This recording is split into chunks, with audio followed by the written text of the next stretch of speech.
Hey, this is Jack Aitken, and you're listening to the Not Speeding, Just Qualifying podcast.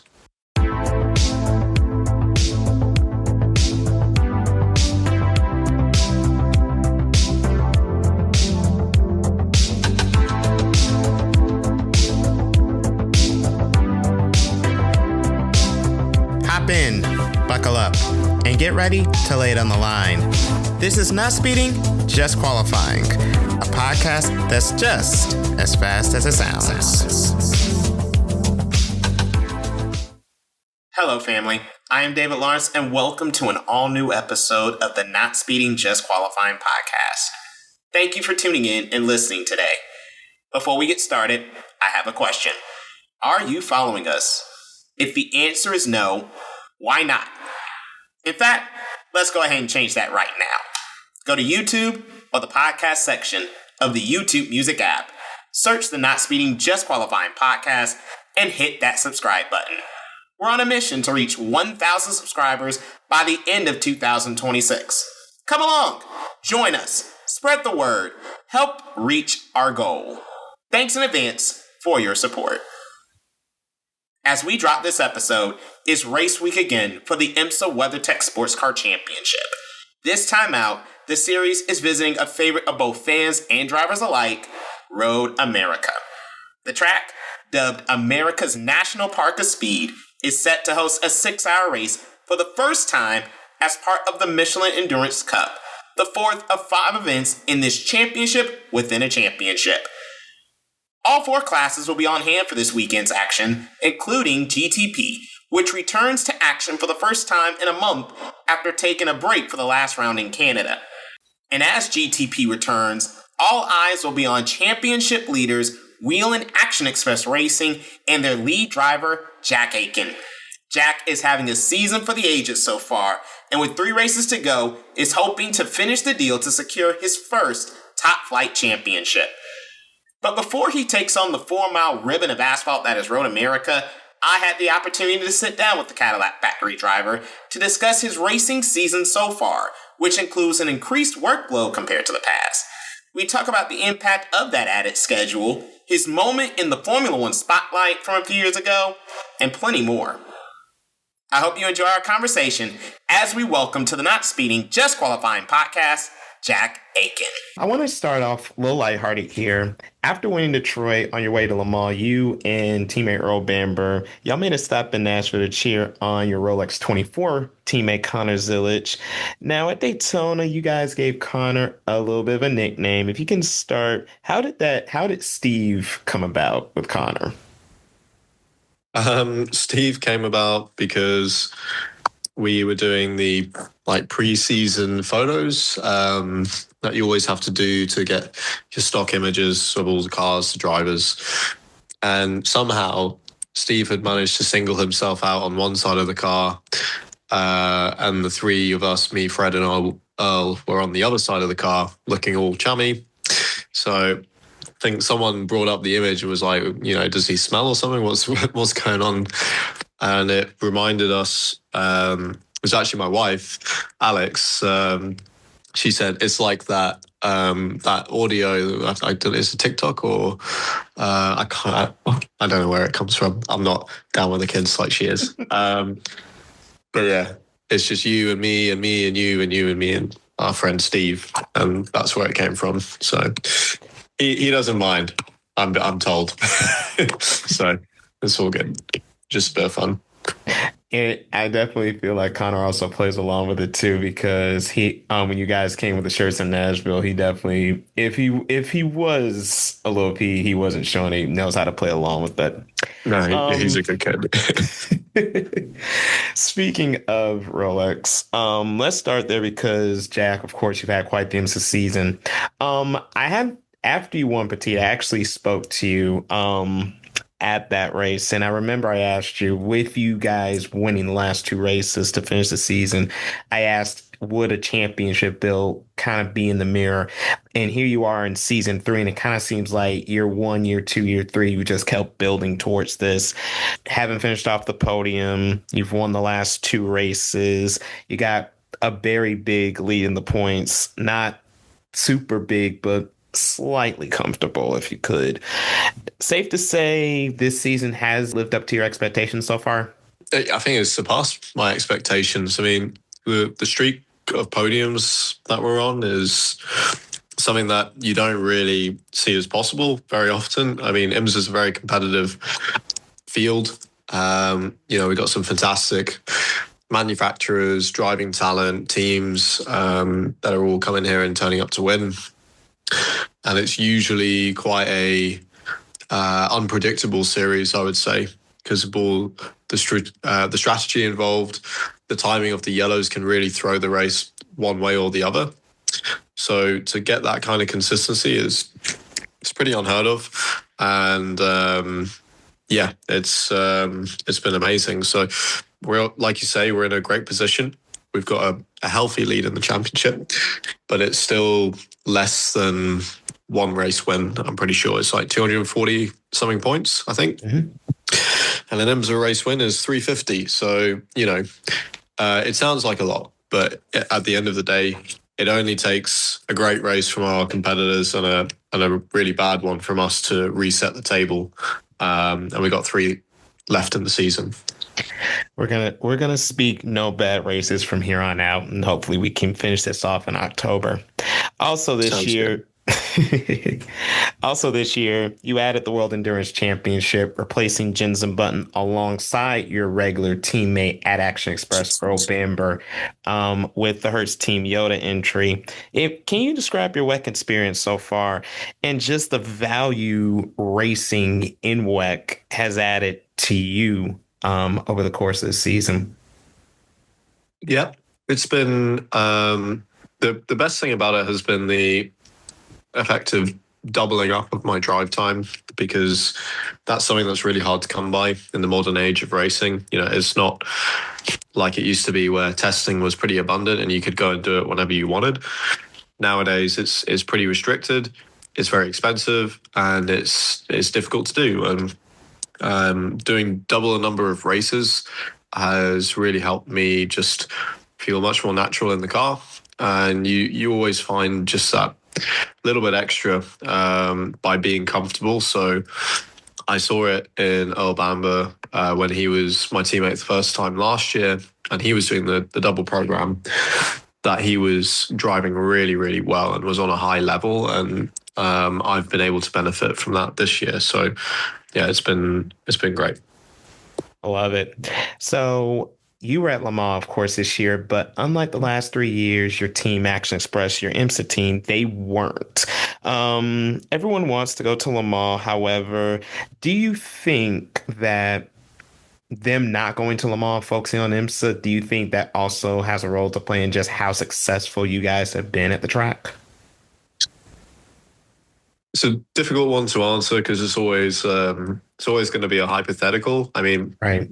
That was certainly one of the aims, was that we wanted to benefit from not going to Le Mans by not having to split resources, not have that extra load on the team. It comes at quite a busy point in the season for IMSA. So you arrive at Watkins Glen very fatigued as a team, and the run-up of sprint races that you have beforehand with Laguna and the street tracks is what you've always got the shadow of Le Mans hanging over you and the prep that needs to be done for that. So there is no doubt that it's made our life a bit easier. Having said that, we've done it 3 times in the past. And I think Action Express operate at an extremely high level. We've brought that car to Le Mans and run a very good program. So I'm sure that they can do it again. It's not easy, but yeah, I think they have a lot of capability in the team. Fantastic. And hopefully we see that red Whelen Cadillac back at Le Mans 2027, all things go well. If I can, I'd be remiss if I didn't have you, Jack, and go back to 2020 November when we're in the midst of COVID. We've just had the Bahrain Grand Prix. Lewis Hamilton catches COVID. George Russell is called to Mercedes to deputize him. But then to deputize George, a young Jack Aitken gets called up for the Sakir Grand Prix. How highly do you rate that night? And take us through that night, and also what did going through the feeder system to Formula One, how has that helped you now with your IMSA sports car success?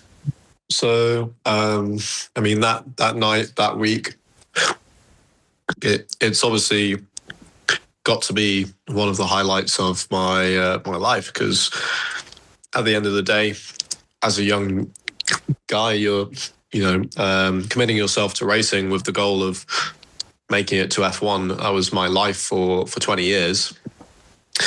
And even though I haven't made a career in Formula One, I got to taste what it was like to race at the very top.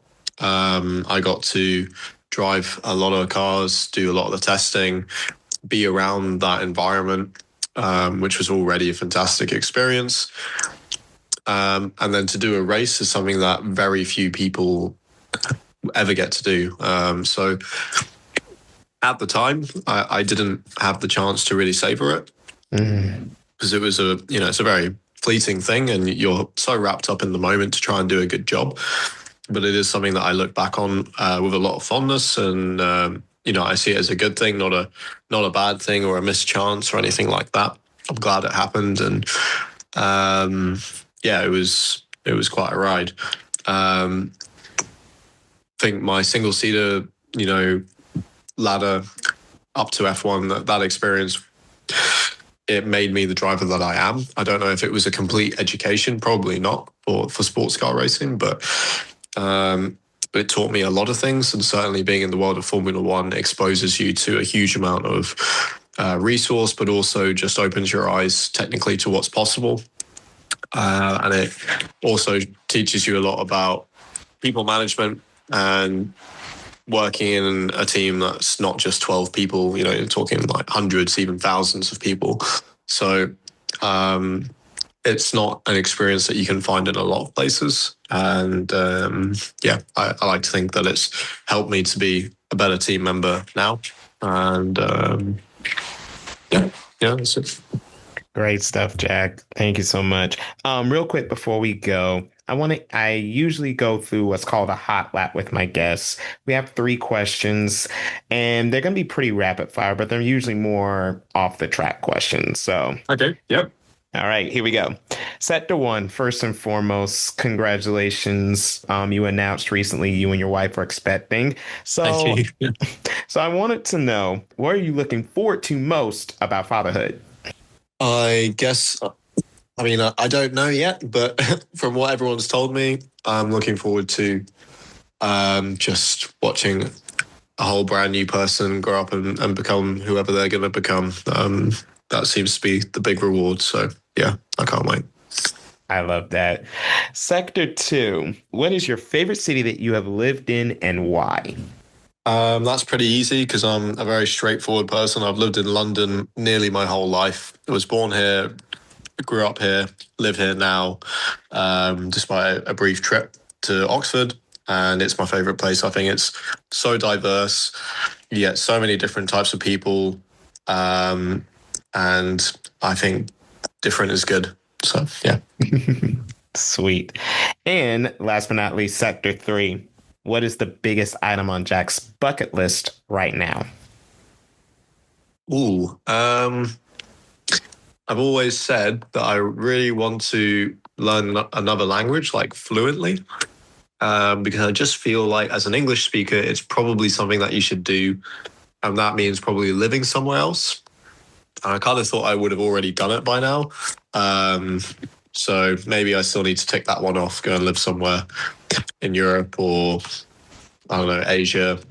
Take a pick, see what I can learn. I definitely can sign and agree with that, especially as an American who only knows so much about the Eastern Seaboard and nothing much else. Yeah.